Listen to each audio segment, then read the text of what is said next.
अगर आप short review पे नए हैं तो चैनल को सब्सक्राइब ज़रूर कर दें। तो आज मैं बात करूंगा बोरी, एक फ़िल्म जो थी कॉमेडी ड्रामा थी, जिस मूवी में अच्छे से दिखाया गया है कि किसी एक उत्तर प्रदेश के गांव में लड़कियों का पैदा होना किसी अभिशाप से कम नहीं था। अगर कोई लड़की पैदा होती थी तो उस पे गाँव के सारे मर्द कीड़ की तरह नज़र दिखाए बैठते थे कि उसका एक भी अंग बिना कपड़ों के नंगा दिख जाए। जैसे उनके लिए बस यही था कि नंगा एक मांस का लुथड़ा ही समझते थे लड़की को। लेकिन उन गांव वालों में और उन्हीं गांव में जो मेन लोग थे, यानी कि जो रोजगारदाता थे, वही सबसे हरामी थे। वो औरतों के साथ बहुत ही गंदा बर्ताव करते थे। और इसमें सबसे जो बड़ा आदमी था आगे, जिसका नाम था चौधरी अजमेर सिंह, जिनका भट्ठा था, उसमें गांव के आधे से ज़्यादा लोग उनके भट्ठे से ही अपना रोज़गार पैदा करते थे। उसमें एक धनवा नाम का आदमी भी था जो कि उन्हीं के भट्ठे में काम करता था। उसकी एज कुछ 45 ईयर यानी कि 45 साल की थी और उसकी अभी तक शादी नहीं हुई थी। और उसने भी ये आस छोड़ दी थी कि उसकी कोई शादी होगी। लेकिन गांव के पंडित उसके लिए एक कन्या ढूंढ ही लेते जो कि 21-22 साल की होती, बहुत ही सुंदर होती है। लेकिन उससे लोग मनोज मानते थे क्योंकि उसकी पहली शादी हुई थी तब उसका पति कुछ ही दिनों के अंदर मर गया था। और दूसरी बार तो सगाई होने के बाद उसका दूल्हा उसकी शादी तक भी जीवित नहीं रहा था। और तीसरा तो सबसे मनोज किस्सा बना था कि उसके शादी के दिन ही उसका दूल्हा घोड़ी ऊपर से गिर के, इसलिए अब उससे कोई भी शादी करना नहीं चाहता था। लेकिन पंडित धनवा का रिश्ता उससे कर देता है। और धनवा की और भौरी की शादी के दिन 5 लोग सबसे खास थे। उसमें सबसे पहले आते चौधरी अजमेर सिंह, जो कि बहुत ही गंदे आदमी थे क्योंकि वो औरतों की इज्जत के साथ बहुत ही गंदा खिलवाड़ करते थे। और दूसरे नंबर पर आता है चौधरी का खास, और वो बहुत ही गुंडा टाइप का था, मजदूर के साथ बहुत ही गंदा खिलवाड़ करता था। और वो भी कोई गांव की औरत नहीं थी जिस पे नज़र उसने खराब ना की हो। तीसरे नंबर पे था गांव का पंडित, जो कि सारी इश्क में उसको गांव को ठगने गए होते। अगर कोई गांव वाला नहीं ठगता तो उनकी औरत की आबरू को ठग लेता है। और चौथे नंबर पर आता है लाला, जिसकी किराने की दुकान थी।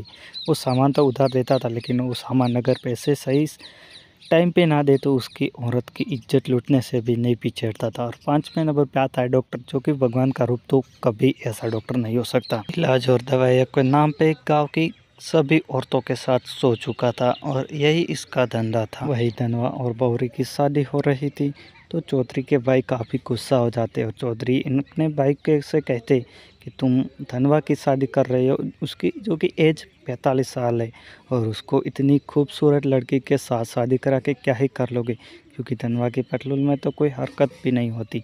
और आप है कि मेरी तो आपको पड़ी नहीं है, जवान 2 लड़के घर में बैठे फिर भी।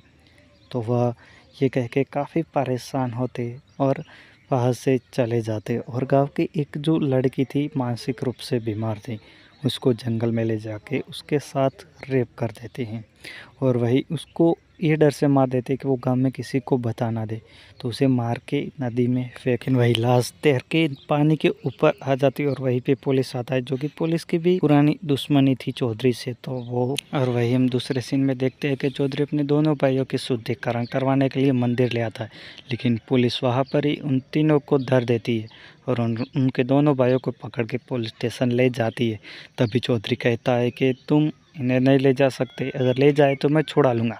वही पुलिस गुस्से में आके चौधरी को एक जोरदार थप्पड़ जड़ देता है, वो भी उनके 2 भाइयों के सामने, और कहता है अगर दम है तो ज़मानत करके दिखाना, क्योंकि पुलिस को पक्का मालूम था कि डीएनए रिपोर्ट में सब कुछ जाहिर हो जाना है। और वहाँ पे बहुत कुटाई करने के बाद वो भी सच सच बता देते। और वह चौधरी एक गांव के वकील के पास जाता है सलाह लेने के लिए कि अब कोई रास्ता है। तो वकील कहता है कि पुलिस ने ऐसी धाराएं डाली है कि तुम्हारे भाई का छूटना नामुमकिन है, लेकिन एक बात हो सकती है अगर जज से सेटिंग कर ले तो लेकिन जज पैसा काफ़ी ज़्यादा लेगा। तो वही गांव पंडित उसको सलाह देता है कि क्यों ना मज़दूरों के मज़दूर में से पैसा काटा जाए, क्योंकि मज़दूर मजबूरी के कारण मज़दूरी छोड़ भी नहीं सकते और उनकी सभी की मज़दूरी में से आधा आधा काट देंगे। जज की रिश्वत के लिए पैसा काम आ जाएगा। अगर फिर भी कोई मज़दूर विरोध करता है तो फिर शैलेश किस काम के लिए, उसकी गुंडाई कब काम आएगी। और इसी बीच धनवा भी फंस चुका था, क्योंकि धनवा की भी मज़दूरी आधी हो चुकी थी। और धनवा शैलेश उसे ऑफर देता है कि तुम अगर अपनी खूबसूरत बेबी को मेरे साथ एक रात के लिए भेज दो तो तुम्हें पूरी मजदूरी दूंगा। और वही किराने पे जाता है तो वहाँ पे वो भी यही कहता है कि सामान मिल जाएगी, लेकिन अगर पैसे नहीं दिया है तो तुम्हारी बीवी के साथ एक रात मुझे सोने देना होगा। और अगर चौधरी के पास जाता वो भी अश्लील गालियाँ देता था। लेकिन अब धनवा और सभी मज़दूरों की हालत बहुत ही गंदी थी। वही एक धनवा का दोस्त था, उसके बेटे की हालत बहुत ही ख़राब थी, तो उसके बेटे का इलाज करने के लिए उसकी माँ को डॉक्टर के 700 की दवाइयों का पैसा देना। और भौरी ये सब देख के काफ़ी परेशान हो चुकी थी और भौरी सीधे घर पे जाती थी और उस धनवा को पूछती थी कि हमारे साथ ऐसा क्यों हो रहा है। तो वहीं पे धनवा भी उसे बताता कि हम मज़दूर हैं और हमारी यही किस्मत थी। धनवा दूसरे दिन चौधरी के पास अपने पैसे लेने चला जाता है कि जो कि 6 दिन की मजदूरी थी। वही उसको चौधरी कहता है कि तुम अपनी बीवी को मेरे पास एक रात के लिए भेज दो तो तुम्हारी पूरी मजदूरी मिल जाएगी। भाई धनवा कहता है कि मैं 6 दिन की मजदूरी भूलने के लिए तैयार हूँ, लेकिन मेरी बीवी को तेरे पास नहीं भेजूँगा। वही चौधरी अपने गुंडों से उसे काफ़ी पिटवाता है। वो मरता तो नहीं लेकिन वो काफ़ी घायल हो जाता है। और वहीं पे डॉक्टर आता है जो कि दवाइयों के नाम पे एक लंबी लिस्ट थमा देता है।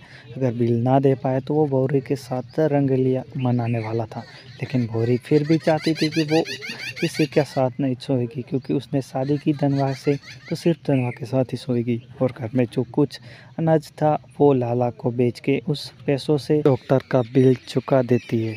और वहीं पे अब भौरी को भी लगने लगा था कि वो मनोज है, तो इसी का हाल पूछने के लिए वो गांव के पंडित के पास चली जाती। लेकिन पंडित भी दूध का दूल्हा नहीं था, तो पंडित उसे करार देती है कि तुम्हें बाधा है जो कि करनी पड़ेगी। जो बाधा काफ़ी कठिन है। अब तुम्हें रात को 3 बजे सिर्फ एक ही वस्त्र में आना होगा। और वही वो घर आके धनवा को बताती है, तो धनवा को पता चल जाता है कि पंडित के इरादे कुछ नेक नहीं है। पंडित के बारे में भली भांति धनवा चाहता था तो उसे जाने के लिए मना कर देता है। भौरी नहीं जाता पे पंडित और उसके दोस्त काफ़ी रात तक उसका इंतज़ार करते हैं। और वहीं पे शैलेश उसका मजाक उड़ाता है कि तुमने जो कहा वो बिल्कुल भी नहीं हुआ। लेकिन कहीं ना कहीं शैलेश उसका जिम्मेदार लाला को ठहराता है, लेकिन लाला डॉक्टर को जिम्मेदार ठहराता है। ये कहकर के डॉक्टर को इतना अच्छा मौका मिला था, अगर वो धनवा को कोई बेहोशी या मरने की दवाई दे देता तो वो मर जाता और आज हम भौरी के साथ ऐश कर रहे होते। और वहाँ पे डॉक्टर कहता है देखो मैं इसका क्या इलाज करता हूँ।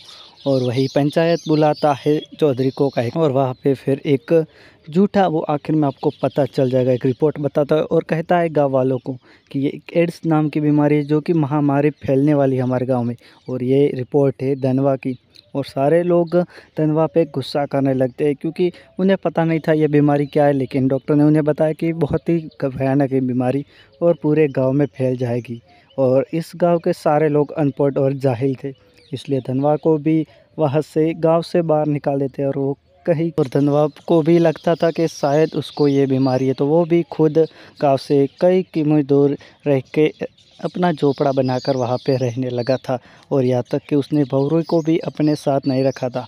अब धनवा तो कुछ काम कर सकता नहीं था, इसलिए भौरी को ईंट के भट्ठे पे काम करना पड़ रहा था। लेकिन वहाँ के सारे मर्द उस पे गिड़ की तरह नज़र टिकाए बैठे थे, बस उसका एक भी बदन का नंगा हिस्सा दिख जाए। और वहीं पे और एक दिन वहाँ पे शहर से एक लड़का आता है वहाँ के मज़दूरों के ऊपर एक डॉक्यूमेंट्री लिखने के लिए।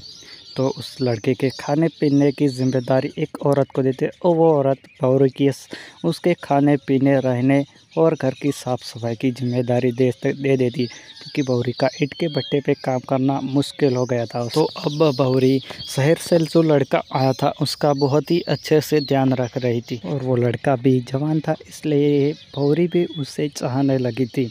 और वही एक दूसरे का अच्छे से वो ख्याल रख। लेकिन एक दिन बहुत ही तेज़ बारिश हो रही थी, तो भौरी उसके घर छोड़ने की जा वहाँ से भाग गए और दोनों ही रास्ते में एक दूसरे से प्यार करने लगते।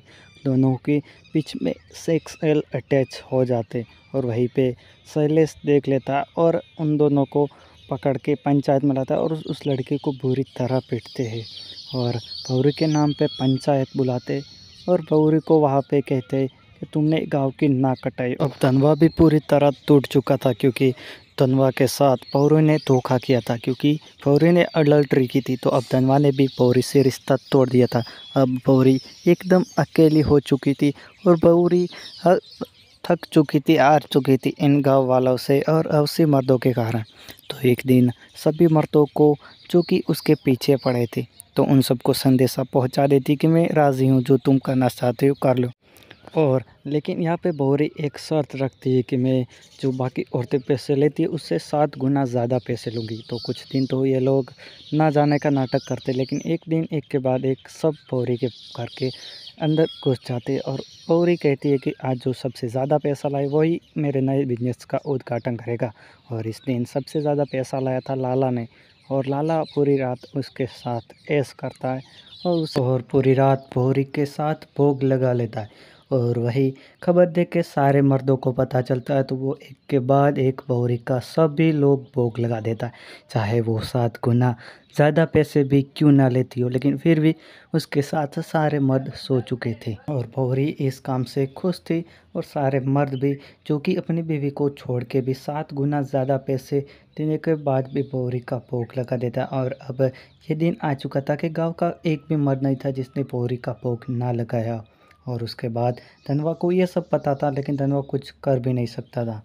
और वहीं पे वकील चौधरी से कहता है कि उस जो बच्ची का केस था वहाँ पे जज बदल दिया है, जज या क्या बदली हो गई है, तो उनका सारा पैसा वहाँ पे डूब जाता है।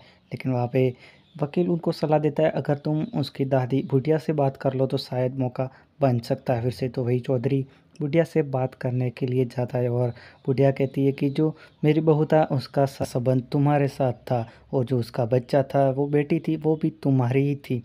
और वो देख सुनने के बाद चौधरी बौखला जाता है, क्योंकि चौधरी ने एक संतान की आस में पूरी ज़िंदगी निकाल दी थी। और उस दिन के बाद चौधरी अब निराश काफ़ी रहने लगा था और खुद में ही खोया रहता था। और वैसे ही रहते रहते एक दिन चौधरी की मौत हो जाती है। लेकिन गाँव वालों में से किसी को पता नहीं था कि इतने दिन किस विचार में चौधरी खोए रहते थे।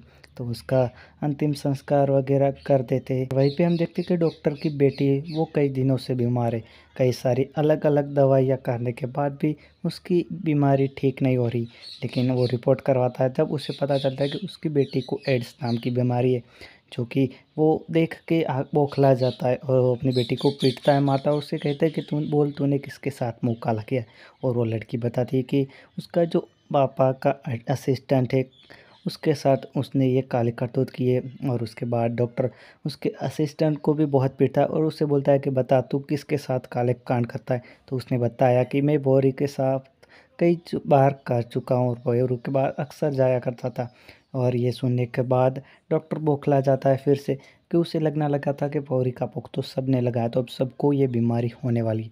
और यही बात शहर वालों को पता लग जाती, तो शहर वाले वहाँ पे आ जाते और सबका रिपोर्ट करते। तो गांव की आबादी थी 600 लोग, और 600 में से 150 लोगों को हो चुकी थी ये एड्स नाम की बीमारी। और गांव वालों को यही लगता था कि ये बीमारी है वो धनवा से मिलेगी है, क्योंकि धनवा के एक दिन बीमार होने पर हमने डॉक्टर से इसी बीमारी का नाम सुना था। तो वो सब धनवा को बुरा मानते हैं और धनवा का रिपोर्ट कराते, लेकिन धनवा को ये बीमारी थी ही नहीं।